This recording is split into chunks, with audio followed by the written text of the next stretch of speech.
ఒక బ్రేకింగ్ వార్త అందుతోంది. యాదాద్రి జిల్లా రామన్నపేట మండలం లక్ష్మాపురం దగ్గర మూసీ నదిలో కాలు జారి పడిపోయాడు మత్స్యగిరి అనే యువకుడు.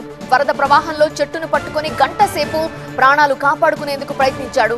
అయితే వరద తీవ్రత ఎక్కువగా ఉండటంతో నీటిలో గల్లంతయ్యాడతను.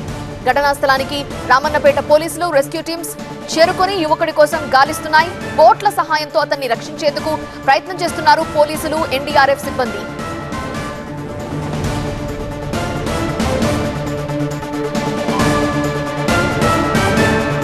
గల్లంతైన యువకుడి ఫోటోగ్రాఫ్ నే మనం చూస్తున్నాము. లక్ష్మాపురం దగ్గర మూసీ నదిలో కాలు జారి పడిపోయాడు ఇతను. అయితే వరద ప్రవాహంలో చెట్టుని పట్టుకొని చాలాసేపు ఉన్నాడు. దాదాపుగా గంట సేపు ప్రాణాలు కాపాడుకునేందుకు ఆ చెట్టును పట్టుకున్నాడు. కానీ వరద తీవ్రత మరింత ఎక్కువ అవటంతో ఆ నీటిలో గల్లంతయ్యాడు. ప్రస్తుతం రెస్క్యూ టీమ్స్, ఎన్డీఆర్ఎఫ్ సిబ్బంది, పోలీసులు అక్కడికి చేరుకున్నారు. బోట్ల సహాయంతో అతన్ని రక్షించడానికి ప్రయత్నిస్తూ ఉన్నారు. ప్రస్తుతం అక్కడ రెస్క్యూ కొనసాగుతోంది, సహాయక చర్యలు కొనసాగుతున్నాయి. అతన్ని రక్షించడానికి ప్రయత్నాలు అయితే కొనసాగిస్తున్నారు అధికారులు.